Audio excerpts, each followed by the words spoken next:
अंग्रेजों के बारे में तो हमने बहुत कुछ सुना है, बहुत कुछ जानते भी हैं।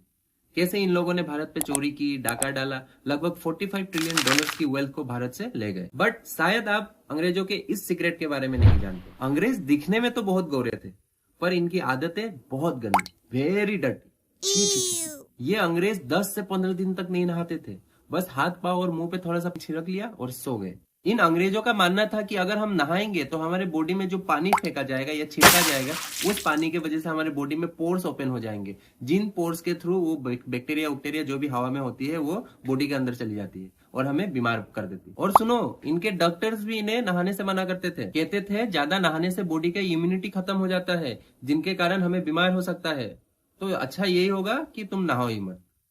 क्या लॉजिक पाई है भाई साहब, वाह भाई वाह। बहुत दिनों तक ना नहाने का एक और कारण भी बताया जाता है कि ये अंग्रेज लोग ना बहुत ही लेजी थे। पहले जमाने में तो रनिंग वाटर का कोई सिस्टम वगैरह वगैरह था नहीं, टेप उप था नहीं।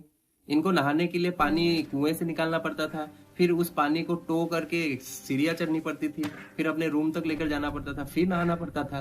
तो ये लोग सोचते थे क्या इतना मेहनत करना है, नहाएंगे नहीं, छोड़ो बाहर में गया नहाना यार, जितना पानी है उससे बस मुंह हाथ धो लो, बस काफी है उतना ही। और अगर गलती से कोई पब्लिक प्लेस में नहा ले, जैसे कि कुएं के किनारे, घाट पर या नदी के किनारे, तो उसे सामाजिक और धार्मिक रूप से पाप माना जाता था। कोई भी इंसान अगर पब्लिक प्लेस में नहाता था तो उसे इमोरल पर्सन का टैग मिलता था। फिर इन गधों ने हमें देखा, हम इंडियंस कहीं पे भी नहा लेते थे, बस हमारा मूड बनना चाहिए।